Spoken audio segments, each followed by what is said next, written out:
Alô, tudo bem? Eu sou Gabriel Gomes, estou gravando esse vídeo para contar um pouquinho de como foi a experiência no Caminho de Santiago de Compostela. Essa semana fez 3 anos que eu concluí esse caminho, concluí essa jornada, e eu tenho um vídeo completo no YouTube de toda a viagem que eu filmei durante a caminhada e é um vídeo diferente desse aqui, né? Aquele lá mostra muito as paisagens, as pessoas, um pouco da experiência à medida que ela vai acontecendo, e aqui a minha ideia é meio que registrar alguns aprendizados assim que me vieram durante o caminho e que eu não gostaria de perder. E eu acho que é legal compartilhar também porque muitas das pessoas que vão fazer o caminho acabam se deparando com muitos conteúdos relacionados ao como fazer o caminho, né? O que levar, o que não levar, quantos quilos, qual caminho você vai fazer de todos os que existem, de onde você parte, em que época do ano. Mas tem uma perspectiva sobre o que a gente precisa saber sobre o caminho, que ela não é tão intuitiva assim e que ela acontece de formas diferentes dependendo de quem é que está caminhando. E eu pensei em registrar isso para que eu possa me lembrar no futuro, mas que outras pessoas também possam ver e entender que o caminho também é sobre esses outros aspectos mais filosóficos, mais relacionados ao autoconhecimento, e é sobre o indivíduo que está ali, né? Então essa é a minha experiência e isso foi um pouco do que eu consegui refletir, consegui pensar em cima do que aconteceu comigo. Então, para mim, o Caminho de Santiago de Compostela começa em León, no dia 21 de março de 2018, de um jeito muito despretensioso, digamos assim. Eu cheguei em León sem saber absolutamente nada sobre o caminho. Eu sabia que eu precisava chegar em Santiago de Compostela e eu sabia que eu precisava caminhar um pouquinho todos os dias. Mas eu não sabia para onde eu precisava ir, eu não sabia quanto tempo as coisas costumavam realmente demorar, eu não sabia se meu corpo ia aguentar, eu nunca tinha caminhado 20, 30 quilômetros num dia. Não me preparei fisicamente para esse desafio. Então, eu chego em Santiago, eu chego em León para começar a caminhada, saio de Madrid, pego um trem, vou até León e chego exausto da viagem e vou dormir direto no primeiro albergue que eu encontrei. Como eu cheguei na cidade mais ou menos umas 4 da tarde, 3 da tarde, os peregrinos que estavam na cidade anterior ainda não tinham chegado no albergue, então o albergue estava bem vazio. E para mim foi estranho, porque era como se eu estivesse entrando numa jornada bem solitária, né? Não tinha ninguém ainda no albergue. Eu estava tão cansado que eu só deitei e pensei em dormir e decidi como as coisas deveriam acontecer no dia seguinte. Assim, eu não tinha nenhuma referência de como a minha jornada ia começar.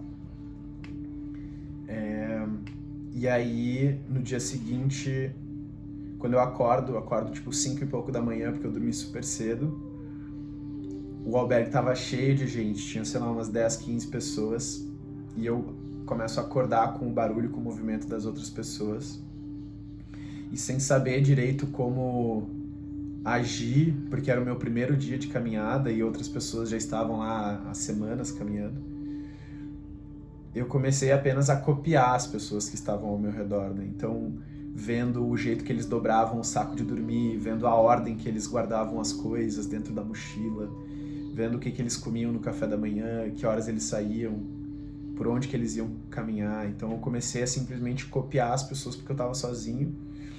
E quando a gente está sozinho e não sabe o que fazer, a gente copia, né? E assim começa a minha jornada, então. Em León, no dia 22, então, de março, porque eu chego no dia 21, se eu não me engano.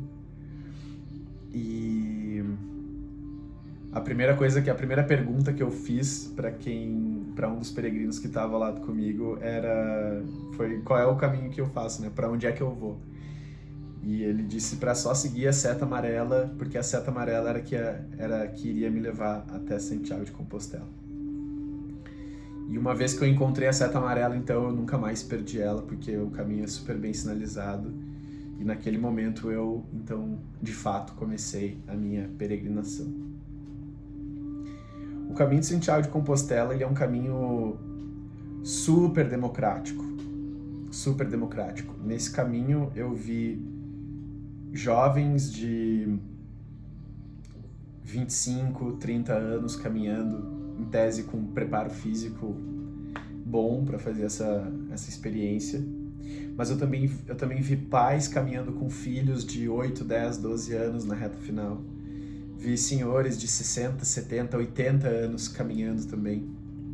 Então, o caminho de Santiago de Compostela, ele é um caminho democrático porque ele permite com que qualquer pessoa possa fazê-lo na sua velocidade.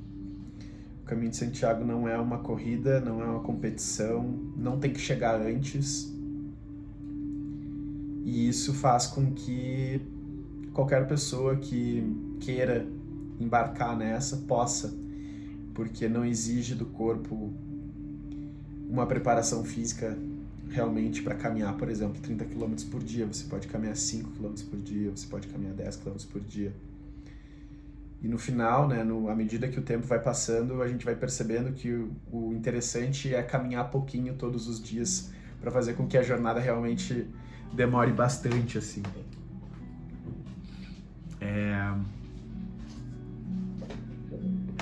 Começa a jornada assim, né, comigo cheio de expectativas sobre as coisas que eu queria pensar. Eu fiz uma lista de assuntos que eu deveria pensar nesse caminho. Né, eu cheguei com um celular, assim, com vários bullet points num bloco de notas. Pensar sobre a família, pensar sobre os meus amigos, pensar sobre a minha relação com o trabalho, pensar sobre as pessoas que estão trabalhando comigo, pensar sobre tudo. E eu não pensei em nada disso, porque quando a gente vai caminhando, a gente vai conhecendo pessoas aleatórias de diferentes cantos do mundo, caminhando por diferentes razões, com diferentes histórias. E à medida que a gente vai caminhando, a gente vai conhecendo, vai entrando em contato com esses diferentes universos, né? E quando duas pessoas se encontram, são duas histórias que estão se encontrando. E existe uma beleza muito grande nesses cruzamentos ao longo do caminho, quando você percebe que está conversando com um sul-coreano há 2 horas sobre a relação dele com a mãe dele, né? Ou eu contando um pouco da história da minha jornada e da relação que eu tenho com meu pai, que também estava fazendo o caminho, mas estava fazendo um outro caminho, o caminho português. Então essas pessoas que vão aparecendo à medida que a gente vai caminhando, elas passam a ser a história que a gente vai contar. Então todas as pessoas que eu encontrei no caminho são as pessoas que fazem parte da história do meu caminho. E eu faço parte da história do caminho de outras pessoas, de algumas outras pessoas que a gente conseguiu trocar, né? Então, isso é uma beleza muito grande, para mim é uma super metáfora para a vida, que é esses cruzamentos entre as pessoas, né? Esses momentos onde a jornada de uma pessoa sincroniza com a jornada da outra pessoa e a gente está caminhando para a mesma direção, no mesmo ritmo, e consegue conversar por estar nesse mesmo lugar, nesse mesmo momento, indo para a mesma direção. Isso foi um insight muito bonito, assim, que me veio, porque no 3º dia esse insight veio. Esse insight veio para mim porque todo final de dia, quando eu chegava no albergue, eu pegava o meu caderninho, o meu diário, e fazia algumas anotações sobre como tinha sido o dia, e eu percebi que eu passava mais tempo escrevendo sobre as pessoas que eu estava conhecendo do que sobre coisas que eu andava pensando. E foi quando eu percebi que a viagem seria sobre as pessoas que eu iria encontrar nesse meio do caminho. Então eu fiquei muito mais atento para escutar as histórias. A história do Dan, por exemplo, que é um holandês de 70 anos que estava fazendo a primeira viagem sozinho depois de 30 e poucos anos. Finalmente ele conseguiu fazer uma viagem porque a mulher dele faleceu há 30 e poucos anos atrás, e os 2 filhos dele eram bebês, então ele teve que cuidar dos 2 filhos durante 30 e poucos anos até eles ficarem adultos. E ele sentia que poderia fazer uma viagem sozinho. E aí quando o filho mais novo deles fez 30 anos, eles compraram uma passagem pro Dan fazer o caminho de Santiago de Compostela, e ele foi, eu conheci ele, caminhei com ele um tempão, a gente conversou muito, dormiu no mesmo albergue em 2 dias, né, 2 albergues juntos. Depois, no final do caminho, lá em Santiago de Compostela, a gente se encontrou de novo. Ele tinha chegado um dia antes. Caminhava muito rápido, por sinal. Ele caminhava muito mais rápido que eu, com 70 anos. E também conheci um casal de norte-americanos de 60, 65 anos que já estavam no 6º ano fazendo o caminho de Santiago de Compostela. Eles caminhavam 10 dias, voltavam para os Estados Unidos. No ano seguinte, eles caminhavam mais 10 dias, voltavam para os Estados Unidos. Caminhavam mais 10 dias, voltavam para os Estados Unidos. Esse era o 6º ano. E o ano que eles iriam realmente conseguir chegar em Santiago de Compostela. Então, como é um caminho muito longo, cada ano eles faziam um trechinho dessa viagem. Muito legal. Eu conheci eles na cidade de Sarria, já há uns 4 dias de distância de Santiago. Então esse insight das pessoas que cruzam o caminho e elas se tornarem a história, né, a história de quem está caminhando, é muito legal, e eu trago isso hoje em dia para minha vida muito forte, assim, porque de fato, né, as pessoas que a gente encontra no nosso caminho são as pessoas que vão fazer parte da história, da nossa história. E aconteceu um momento bonito também, que eu tava caminhando já sozinho, fazia umas 3 horas.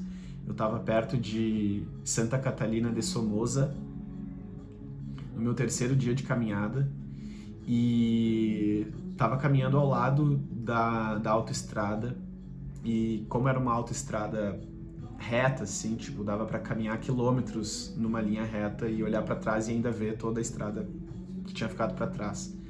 Lá no fundo, uma pessoinha começou a se aproximar, e era um chinês chamado Jin Yun, e ele estava caminhando numa velocidade mais rápida que eu, e eu conseguia perceber isso pelo tamanho dele, que estava se aproximando cada vez mais. Ele realmente estava caminhando mais rápido que eu, mas quando ele foi me ultrapassar, ele falou buen camino, e eu falei buen camino, e a gente parou um tempo para conversar. Ele reduziu a velocidade que ele estava caminhando para a gente caminhar junto. E daí eu perguntei quem ele era e tal, né? Eu não tinha escutado dele ainda, porque os peregrinos falam entre si, né? Quem a gente anda conhecendo e tal. E quando ele perguntou a minha história, eu falei que eu estava indo ver o meu pai, que eu estava fazendo o caminho francês, meu pai estava fazendo o caminho português, a gente ia se encontrar em Santiago de Compostela no final. E ele, você é o brasileiro que está indo encontrar o pai, que maravilhosa a sua história. Uma outra pessoa me contou, ele disse assim, e eu fiquei encantado com isso, porque do mesmo jeito que eu tinha naquele dia começado a perceber que as pessoas que estavam cruzando meu caminho eram as pessoas que fariam parte da história que eu ia contar, de certa forma a minha história também fazia parte da história que as outras pessoas estariam contando, né? Então é legal essa troca, é muito bonita, é muito bonito quando a gente vê que é como se a gente estivesse olhando no espelho, né? E a gente entende a história do outro como a nossa história também. Então esse foi um ponto muito bacana, assim, da caminhada, perceber que a vida é sobre as pessoas que a gente encontra no meio do caminho e sobre as conversas que a gente tem com elas. Esse insight para mim surgiu no caminho de Santiago de Compostela e foi muito poderoso, porque eu tive conversas inacreditáveis, conversas muito legais, com uma menina chamada Kinga, da Hungria, com um cara chamado Arman, de Nova York, com o Dan, da Holanda, com o Jin Yun, da China, com todos os hospitaleiros de todas as cidades, de todos os albergues que me receberam. Então é uma coisa que realmente faz muito sentido para mim. Que mais? É legal falar sobre as 3 fases do caminho de Santiago de Compostela, né? Dizem que tem 3 fases. toda caminhada, independente de em qual momento do caminho, em qual ponto do caminho você vai começar, você vai passar por essas 3 fases, inevitavelmente. A fase do corpo, a fase da mente e a fase do espírito. E faz sentido a fase do corpo ser a primeira fase, porque é a fase onde a gente começa a caminhar, né? Então o corpo não está acostumado com aquela quantidade de dor no pé, dor no tornozelo, dor no joelho direito, dor na panturrilha esquerda, dor no ombro, dor no quadril. Então é tanta dor, é tanto desconforto, é tão diferente essa experiência que a cabeça não consegue meditar, a cabeça não consegue pensar sobre as coisas que você queria pensar, você só consegue pensar em não sentir dor, né? A dor do corpo é tão grande que chama atenção para o corpo, então toda a atenção está voltada para o corpo, toda a atenção está voltada para o local onde você está sentindo a dor.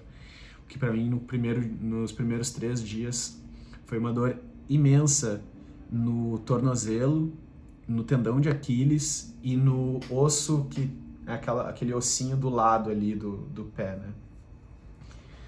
A sorte é que eu não tive bolha, a sorte é que eu não fiz calo, ficou tudo certo, mas uma dor muito ruim de mexer na maneira como eu caminhava, assim, sabe? E por mexer na maneira como eu caminhava, aí o ombro começou a doer, porque eu comecei a caminhar torto, e aí já viu. Mas essa fase do corpo a gente sente muito, porque é uma fase onde toda a atenção tá indo para a dor que eu tava sentindo, né? E foi muito louco, porque nesse terceiro dia, foi o dia que eu tava já indo em direção a El Acebo, que é a cidade que eu iria dormir depois de Fonsebadón, que é o lugar com talvez uma das subidas mais íngremes e um dos pontos mais altos do caminho, Fonsebadón. Há uns 3 ou 4 dias de León caminhando. Lá em cima dessa montanha, que eu acho que tem 1.600 metros, tem um lugar chamado Cruz de Ferro, que é onde as pessoas depositam uma pedra simbólica que representa o peso que você quer deixar de carregar na vida. Então todo mundo leva para o caminho de Santiago de Compostela uma pedrinha, por exemplo, tipo essa assim, uma pedrinha pequena, ou pode ser uma pedra grande, mas que representa o peso que você quer deixar de carregar. Pelo menos foi isso que me falaram. Eu tenho quase certeza que é isso. E nessa cruz de ferro é onde a gente larga essa pedra. Então, para quem caminhou 20 dias até chegar na cruz de ferro, é um peso, né? Por mais que seja uma pedrinha desse tamanho, é um peso extra na mochila. E é nesse momento que a gente deposita lá e deixa lá a pedra. E é um momento lindo. No meu caso foi super desafiador, porque nesse dia nevou muito. Se vocês forem ver o vídeo completo do Caminho de Santiago de Compostela, logo no início, assim, sei lá, 10 minutinhos de vídeo já mostra o desafio que foi subir até a Cruz de Ferro numa nevasca, tipo, perigosíssima, assim, perigosíssima. Se eu tivesse consciência de onde é que eu tava me metendo, eu não teria ido, porque nem carros, nem caminhões estavam passando pela rua, sabe? Só pessoas a pé conseguiriam. E foi um desafio gigantesco, com neve até o joelho, sabe? Não conseguindo enxergar 50 metros da minha frente por causa da neblina e da neve. Um frio do caramba, o celular parou de funcionar por causa do frio, não consegui filmar direito. Foi uma mega função, assim, foi muito difícil, mas foi um dos momentos que eu me senti mais vivo. E como eu ainda estava na fase do corpo, sentindo muitas dores no pé e no tornozelo, cada passo era aonde a minha atenção estava naquele momento. E de verdade, os passos eram muito lentos, porque cada passo afundava na neve, né? Era isso aqui assim de neve. E eu tinha medo de pisar em falso, me machucar, tava caminhando sozinho, não tava vendo ninguém, não via ninguém nem na frente, não via ninguém atrás. O francês e o sul-coreano que estavam caminhando com a gente caminhavam mais rápido e já tinham sumido. E tinha um outro brasileiro caminhando com a Kinga, que ficaram para trás. Então eu tava no meio do caminho, eu não via ninguém, eu tinha muito medo de cair no meio dessa neve e não conseguir me levantar, né? No meio dessa experiência a gente pensa tudo. E é muito louco, porque nesse momento, chegando em Fonsebadon, uma neve desgraçada, assim, eu avisto pequenas casinhas, um pequeno vilarejo que parecia ter gente ali, né? E nada, não tinha ninguém, eu bati em todas as portas, ninguém atendeu. Aparentemente era um vilarejo abandonado, né? Por causa da neve, provavelmente. E aí caminhei mais um pouco, mais uns 15 minutos, encontrei um outro vilarejo e fiz a mesma coisa, saía gritando, help, help, help. Batia nas portas, até uma das portas que eu bati, alguém abriu e era um dos albergues que a galera fazia, ou ficava ali, ou fazia uma pausa para continuar. E aí tava todo mundo, né, que tava no albergue anterior, tava lá já, me recebeu com berro, com abraço e tal, me já levou pra fogueira para aquecer os pés, secar a meia para poder continuar caminhando. E eu tava muito descrente de continuar caminhando naquele momento. Mas o fato de ter mais 4 pessoas que toparam caminhar juntas fez com que eu tomasse coragem também e decidisse continuar o caminho até a Cruz de Ferro e em seguida chegar em El Acebo. Então o insight que me veio nesse momento foi o poder de caminhar junto, né? O poder de, mesmo sendo uma experiência individual, mesmo sendo uma experiência onde toda a reflexão é com você, todos os seus pensamentos estão dentro de você e que é uma jornada de autoconhecimento, existe um pedaço dessa experiência toda que acontece com as outras pessoas e que com as outras pessoas a gente acaba se sentindo muito mais forte para seguir caminho. E aí a gente conversou nesse albergue, todo mundo que... Tava nevando muito, gente. A gente tava com muito medo, mas chegou meio que à conclusão que juntos a gente conseguiria ir. Se fosse uma fileira de pessoas, sabe, o primeiro cortando o vento, depois troca, e vai o outro na frente, e depois troca, caminhando na velocidade do mais devagar para todo mundo poder se acompanhar. E foi lindo, assim, porque são esses momentos também que criam uma história, né, dentro de um grupo.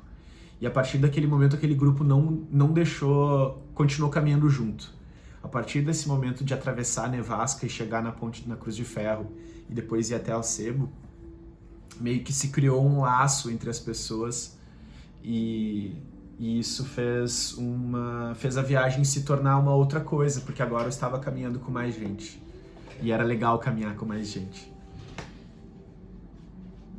Bom, no dia seguinte não estava nevando, então as montanhas estavam branquinhas, branquinhas e um céu azul. O sol assim quente mostrando, refletindo aquele branco das montanhas, uma vista linda demais. Um vento gelado entrando pelo nariz, uma sensação de segurança, de poder caminhar no chão firme, porque a parte da neve já tinha derretido, já tinham passado um caminhão também meio que limpando tudo. E foi a coisa mais linda, assim, o dia seguinte, né? O dia depois de uma nevasca é aquela coisa, céu azul, vista maravilhosa, vista das montanhas. Foi demais.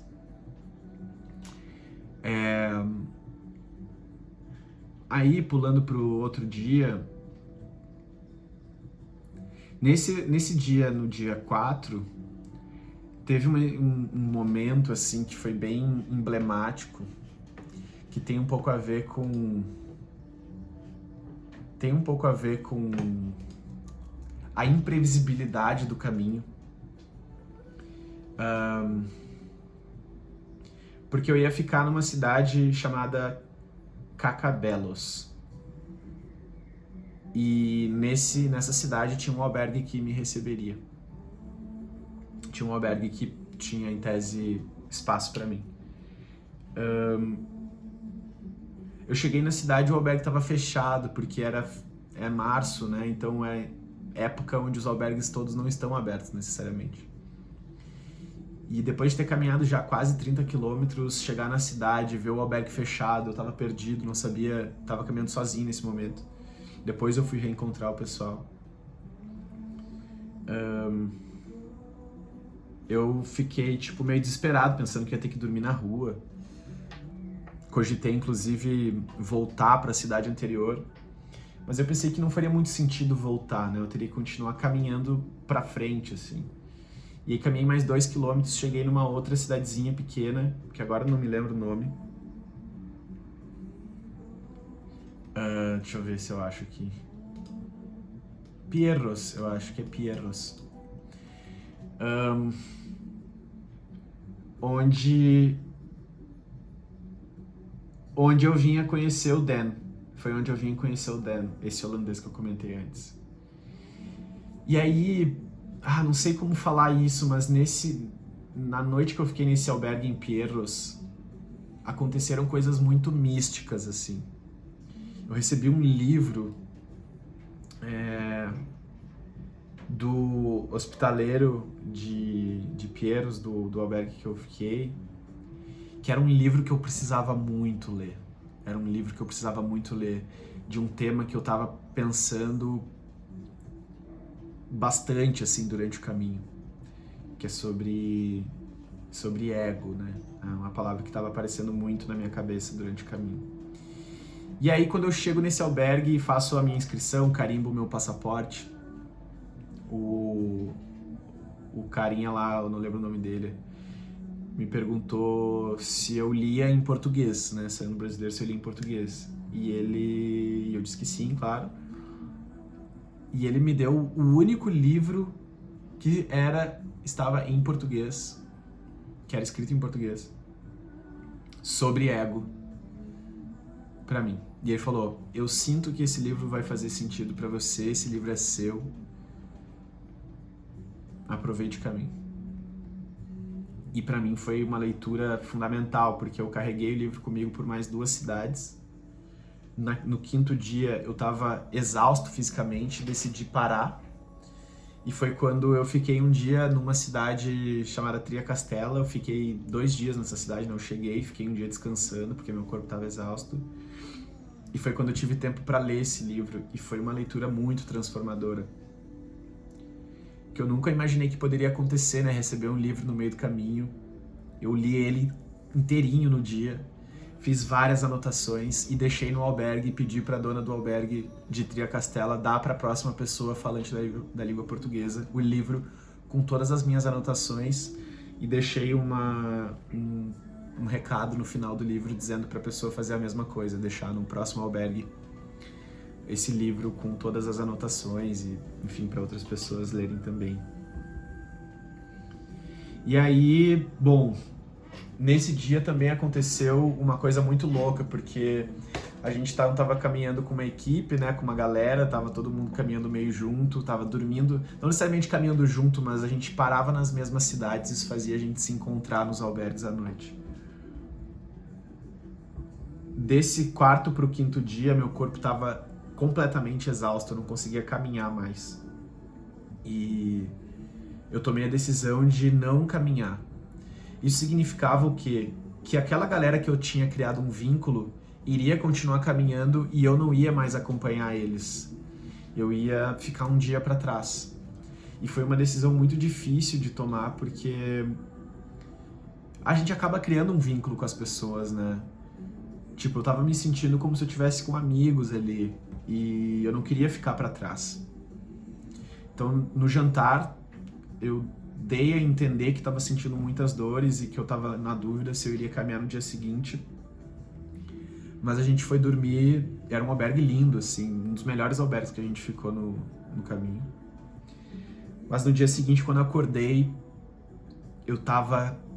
meu corpo estava destruído. Eu acordei depois de ter descansado, né, o corpo dá uma esfriada. E acordei com muitas dores na coxa, acordei com muitas dores no joelho esquerdo. E foi super triste, assim, dizer pra galera que eu nunca mais ia ver eles, né? Porque eles iriam continuar caminho e eu não ia reencontrá-los. Muito improvável. Eu já era um dos que caminhava mais devagar. E eles estariam um dia na minha frente, ou seja, eu perdi a esperança de conseguir alcançar eles.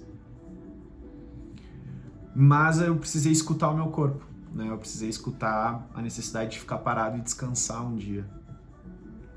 E aí eu fiz isso. Fiquei em Triacastela, li o livro, tentei recuperar um pouco da energia, comi bem, me alimentei, né? Fiz tudo o que eu precisava fazer para cuidar do corpo. E eles se foram. E aí o interessante é que é um fluxo. O caminho de Santiago de Compostela é um fluxo. As pessoas estão indo e vindo o tempo inteiro. Então, quando eu fiquei em Triacastela e os meus amigos foram embora, na tarde daquele dia, novas pessoas chegaram. Novas pessoas chegaram em Triacastela. Pessoas que estavam um dia no passado, no meu passado, digamos assim, estavam numa cidade anterior, chegaram em Triacastela. E aí eu fiz novos amigos. E a minha viagem mudou completamente, porque a partir daquele momento eu estava caminhando com um novo grupo de pessoas que estavam caminhando por outras razões, que tinham outras histórias, e aí teve todo um processo de reinício da viagem que foi muito legal e que trouxe uma energia nova assim para a caminhada. Então, essa imprevisibilidade toda do caminho tá até nisso, né? Tá até nisso. E é interessante porque essas pessoas, elas estavam meio que começando por Triacastela, elas estavam há poucos dias caminhando, eu já estava no meu 5º ou 6º dia. Então a gente estava iniciando uma jornada, eu já estava alguns dias caminhando, eles estavam começando, então foi super legal porque teve esse momento de redescoberta, assim. Tem um ponto que eu achei muito interessante, porque eu fui muito com a expectativa de ter tempo para meditar, assim, sabe? De que a caminhada fosse uma meditação, de que eu poderia refletir, passar um bom tempo, um tempo de qualidade, pensando sobre as coisas, tendo ideias, sabe? Meio que me iluminando, assim. Eu fui com essa expectativa. A verdade é que a gente não controla o que... A verdade é que eu não controlo o que eu penso, né? Então, no meio do caminho eu me percebi várias vezes não conseguindo focar nas coisas que eu queria pensar. E teve um momento que eu percebi que eu não estava conseguindo pensar porque eu estava caminhando numa velocidade que não era minha. Isso foi um baque muito grande para mim, porque quando eu chego no caminho de Santiago de Compostela e eu faço o cálculo de onde eu estou para onde eu vou, vejo quantos quilômetros são, a ideia que vem naturalmente é fazer um cálculo matemático de quantos quilômetros por dia eu preciso caminhar para chegar num determinado dia em Santiago de Compostela. Então, essa mentalidade matemática faz com que você assuma uma velocidade para alcançar uma meta, né? Que é 33 km por dia, ou 26 km naquele dia, ou 28 km naquele outro dia. E aí você caminha, às vezes mais rápido, às vezes mais devagar, mas você caminha pensando na meta que você quer alcançar. Eu, pelo menos, caminhei pensando na meta que eu queria alcançar daquele dia. E quando eu percebia que eu estava caminhando numa velocidade mais rápida que a minha cabeça, eu percebia que eu não estava pensando. A minha energia estava sendo direcionada para caminhar numa velocidade mais rápida do que eu caminhava naturalmente. Quando eu estava caminhando muito devagar, acontecia a mesma coisa. Minha cabeça estava mais preocupada em caminhar na velocidade mais devagar do que a que eu naturalmente caminho. E eu só consegui entrar em estado meditativo no momento que eu encontrei a velocidade que o meu corpo gosta de caminhar naturalmente. E para mim esse é um insight muito relevante, muito importante, porque tem tudo a ver com a forma como a gente caminha na vida. Eu percebi em diversos momentos da minha vida que eu estava caminhando na velocidade de outras pessoas, ou para acompanhar elas ou para alcançar elas, mas que não era necessariamente a velocidade que eu e que o meu corpo gostaria e precisava caminhar. Às vezes era mais rápido, às vezes era mais devagar, mas todo corpo tem uma velocidade natural. E eu percebia isso olhando para o lado, vendo um senhor, vendo uma senhora, vendo uma criança, vendo um adulto, vendo um jovem. Cada pessoa tem o seu ritmo. E foi muito legal encontrar o meu ritmo. E encontrar um lugar onde eu me sentiria confortável de falar para a pessoa que estava caminhando comigo para ela continuar na velocidade que ela estava indo, que eu queria caminhar um pouco mais devagar. Ou o contrário. Ou pedir para outra pessoa licença porque eu estava querendo acelerar o passo. E isso é muito legal porque isso tem a ver com a gente respeitar os nossos ritmos, né? Tem a ver com eu encontrar o ritmo que é bom pro meu corpo. Isso não quer dizer que Isso não quer dizer que eu nunca mais vou caminhar rápido, não quer dizer que eu nunca mais vou caminhar devagar. O que eu tô querendo dizer é que tem uma velocidade que é a velocidade que o seu corpo, a sua cabeça, ela não precisa pensar em caminhar, porque ela simplesmente é a velocidade que o seu corpo caminha. E essa velocidade é a velocidade que abre o espaço para o campo meditativo, que é quando você esquece que você está caminhando. E dependendo da música, dependendo da pergunta que está na sua cabeça, dependendo do que você estiver refletindo, esse estado de meditação só acontece quando você está no seu ritmo. E isso é muito, muito legal. O nosso ritmo é o nosso ritmo. Isso não impede que a gente pare em um determinado momento para esperar outra pessoa. Isso não impede que a gente tenha que dar uma corridinha de vez em quando para encontrar uma outra pessoa. Mas em algum momento no caminho, a gente vai reencontrar as pessoas. Quem caminha mais rápido costuma cansar mais rápido, tem que parar. Quem caminha mais devagar costuma caminhar mais longas distâncias e costuma alcançar as outras pessoas. E é assim que é na vida também, né? Quantas pessoas a gente vai reencontrar durante 3 anos depois, 5 anos depois?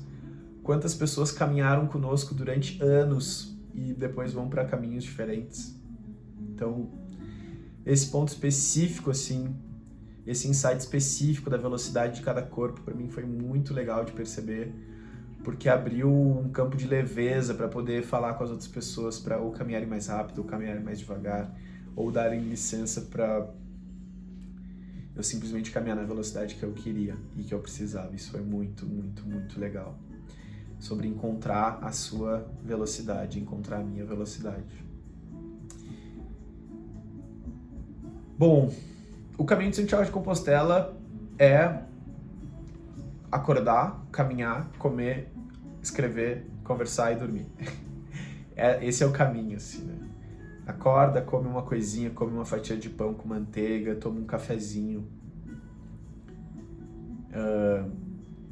caminha muito, conversa com as pessoas, tira uma foto, vê a vista, descansa e dorme.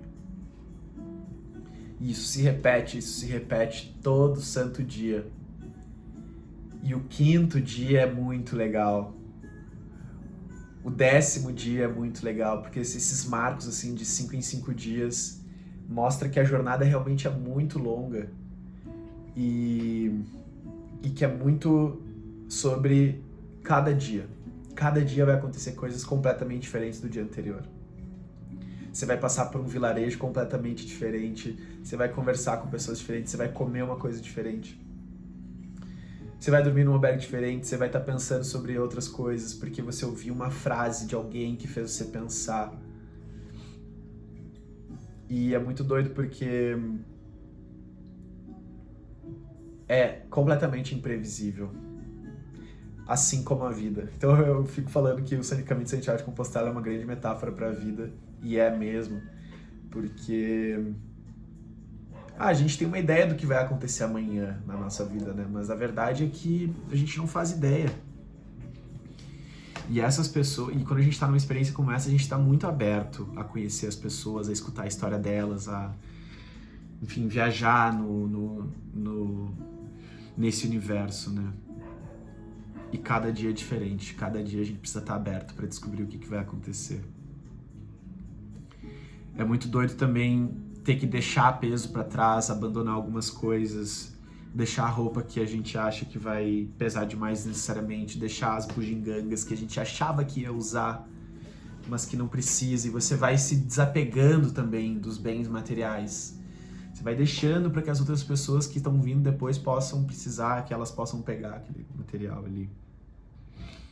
Encontrei muita coisa abandonada nos albergues.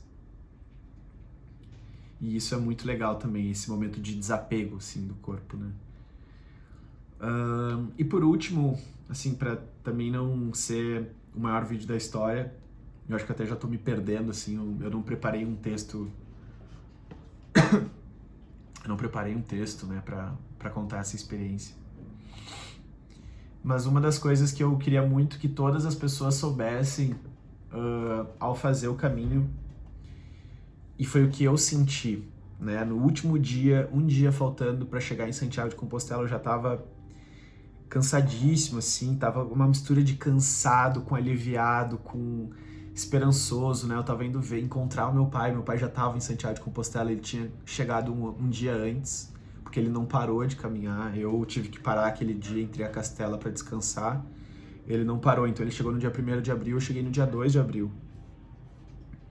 Então eu tava super querendo chegar logo e querendo encontrar o meu pai para conversar, para saber como é que foi a viagem dele. Era engraçado porque fazia 15 ou 20 dias que eu não via ele. Mas aqueles 15, 20 dias pareciam ser pareciam ser anos, né? Eu tava louco para saber como é que foi a jornada dele, tava louco para saber como é que tinha sido, com quem ele tinha conversado, o que ele tinha aprendido, o que ele tinha pensado, quais foram os insights, o que aconteceu em 15 dias. Tipo, pai, e aí, o que aconteceu nos últimos 15 dias? Quando eu encontrei ele, a gente teve conversas longas sobre cada uma das viagens. Ele teve uma viagem completamente diferente da minha, né? Outras coisas aconteceram, outros pensamentos emergiram.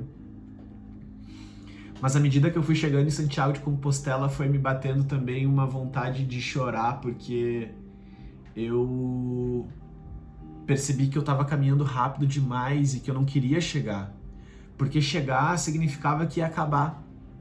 Chegar significava que ia acabar toda aquela história, toda aquela mística, toda aquela coisa de encontrar pessoas diferentes, de caminhar sem saber o que ia acontecer no dia, de ficar perdido no meio de um trajeto, de ver paisagens lindas. Chegar em Santiago de Compostela era como se o sonho estivesse prestes a acabar. E me deu uma vontade enorme de chorar, do tipo, por que eu caminhei tanto? Por que eu caminhei 30 km por dia e não 15? Pra durar mais um pouquinho, né? Por que eu caminhei tão rápido? Por que eu não caminhei mais devagar pra durar mais um pouquinho? Então, chegando em Santiago de Compostela, eu fiquei arrependido de ter caminhado tão rápido. Mesmo não tendo caminhado rápido, eu acho que eu caminhei muito por dia, quase 30 quilômetros. Quando eu fizer de novo, e eu espero fazer, eu vou tentar caminhar mais devagar. E eu vou tentar ficar mais tempo no caminho. Eu vou tentar não chegar rápido. Eu vou tentar não ter uma data fixa para chegar. Se eu quiser caminhar 5 km num dia e ficar naquela cidadezinha que me pareceu tão bonita para desenhar ou para escrever, eu vou fazer isso. Porque quando eu cheguei, tudo que eu queria era ter demorado mais 2 dias. Eu lembro que esse era o meu pensamento. Cheguei em Santiago de Compostela, eu queria que tivesse demorado mais 2 dias. Mas ao mesmo tempo foi legal porque eu consegui encerrar esse ciclo. E encerrar o ciclo com meu pai também foi muito legal, foi muito bonito. Foi demais. E depois disso eu fui para Finisterra, que é uma cidade que... Bom, as pessoas achavam que era o fim da Terra ali, né? Então tem uma energia de encerramento de ciclo muito forte. Eu fiquei 4 dias em Finisterra e todo dia eu repetia exatamente o mesmo ritual de ir pro farol, ficar deitado na beira das pedras, vendo a imensidão do oceano com o sol prateado se pondo num mar de metal, assim, aquelas ondulações, assim, que parece que é um líquido, um metal líquido, assim, maravilhosa vista, quase 360 graus de vista de mar, pôr do sol incrível. E depois eu fui voltando para Madrid, voltando para Santiago de Compostela, voltando para Madrid, tudo de ônibus, para pegar o meu voo e voltar para o Brasil. Então, hoje eu sinto que 3 anos depois, essa é uma das experiências ainda que mais estão vivas no meu corpo, na minha mente. Eu agradeço muito as pessoas que eu conheci no caminho. Eu acho que o caminho de Santiago de Compostela vai ser um caminho seguro de se fazer após a pandemia. E eu com certeza vou voltar a fazer em alguns anos, em alguns 3 ou 4 anos talvez. Quero voltar a fazer mais velho com os meus filhos, provavelmente é uma experiência que eu acho que vai ser legal fazer com a família. E eu espero que todas as pessoas que estejam vendo o vídeo até agora